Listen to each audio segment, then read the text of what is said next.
Singer at aktor na si Kyle Echari, sinabing bukas raw siya sa pakikiparelasyon sa aktres na si Andrea Brillantes.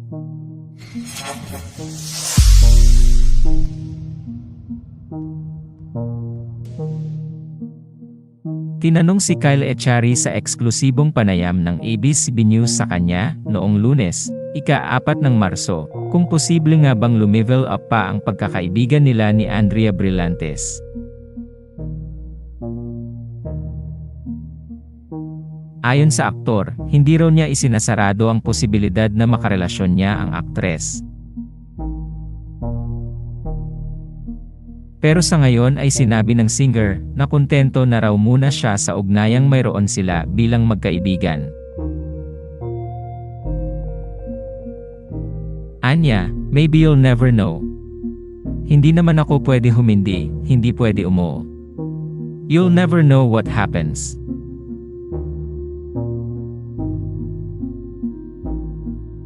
Matatanda ang sinabi ni Andrea Brillantes sa eksklusibong panayam ng ABS-CBN News sa kanya noong ika-20 ng Enero na hindi niya isinasara ang posibilidad na muling magmahal, ngunit hindi raw ito ang prioridad niya sa ngayon. Sinabi rin ng aktres na wala raw sa vision board niya ang pagkakaroon ng bagong pag-ibig. Samantala, nag-upload rin ng bagong vlog si Andrea sa kanyang YouTube channel kung saan kinasa nila ni Kyle ang jowa for a day challenge.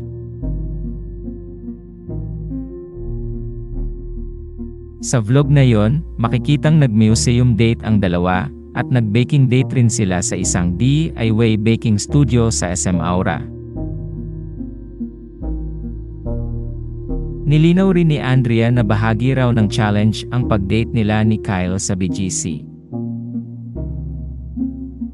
Ang tinutukoy ni Andrea ay ang nag-viral na video kung saan spotted ang dalawa na magkasamang bumaba ng escalator. Disclaimer nila na ang challenge na iyon ay para lamang sa content at hindi pa talaga sila magjowa. Sinabi rin nila na wala naman daw masasaktan dahil pareho silang single.